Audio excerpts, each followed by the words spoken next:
قربانی ہر صاحب نصاب مسلمان پر لازم و ضروری ہے۔ نصاب کیا ہے؟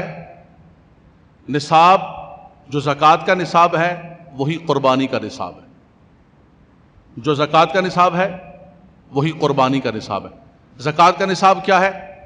سونے کے اندر اگر کسی کے پاس سونا ہی سونا ہے، گولڈ ہی گولڈ ہے، کچھ اور مال نہیں ہے، تو جب تک وہ 7.5 تولہ سونا نہ ہو جائے وہ نہ قربانی کا صاحب نصاب بنتا ہے، نہ زکوٰۃ کا صاحب نصاب بنتا ہے، نہ صدقہ فطر کا صاحب نصاب بنتا ہے۔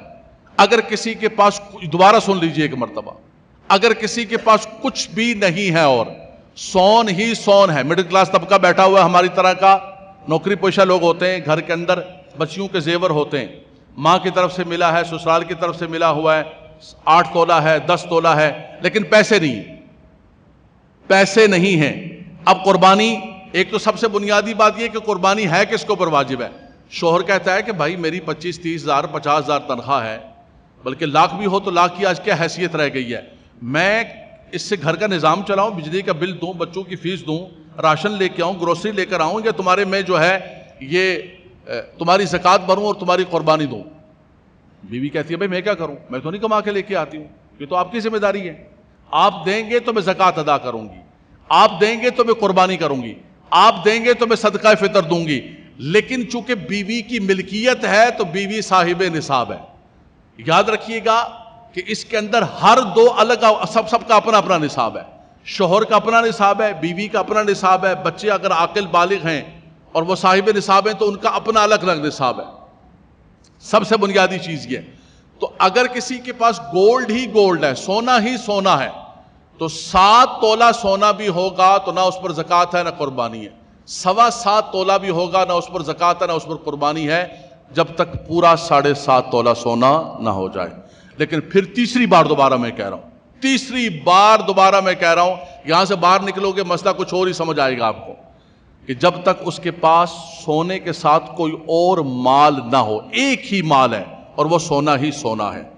اگر سونا بھی ہے، کچھ روپے پیسے بھی ہیں، چاندی ہے، اگر صرف چاندی ہے تو جب تک 52.5 تولہ چاندی نہ ہو جائے، سونا ہی سونا ہے تو جب تک 7.5 تولہ سونا نہ ہو جائے۔ اب آ جائیں مخلوط مال کی طرف، توجہ آپ کی، تھوڑے سے پیسے بیلنس رکھے ہوئے، گھر کا خرچہ نہیں، مہینے کا جو گھر کا خرچہ رہا اس کی کاؤنٹنگ نہیں ہوگی، بیلنس آپ کے پاس جو جمع پونجی جس کو کہتے ہیں ہمارے اردو کے اندر، جمع پونجی آپ کے پاس 5,000 کیوں نہ ہو، 1 تولہ سونا موجود ہے، کچھ پیسے موجود ہیں، اب آپ ان کو جمع کریں اور جمع کرنے کے بعد اگر 52.5 تولہ چاندی کی قیمت بن جاتی ہے تو آپ صاحب نصاب ہیں۔ یعنی ایک طرف آپ دیکھیں کہ 7.25 تولے والی بھی جو ہے وہ صاحب نصاب نہیں ہے، اور ایک طرف 1 تولے والی بھی صاحب نصاب ہے کہ دوسرا مال اس کے ساتھ مل گیا ہے، اب مال ہو گیا مخلوط۔ اب سمجھ آئی بات کو آپ؟ 1 تولہ بھی کسی کے پاس، آج تو 1 تولہ جو ہے وہ تقریباً 2.25 لاکھ روپے کا ہے، 52.5 تولہ ساتھ اس کے ساتھ مال بھی موجود ہے، 5,000 کیوں نہ موجود ہو، لیکن بیلنس مہینے کا نہیں، اس صورت کے اندر وہ صاحب نصاب ہو گیا۔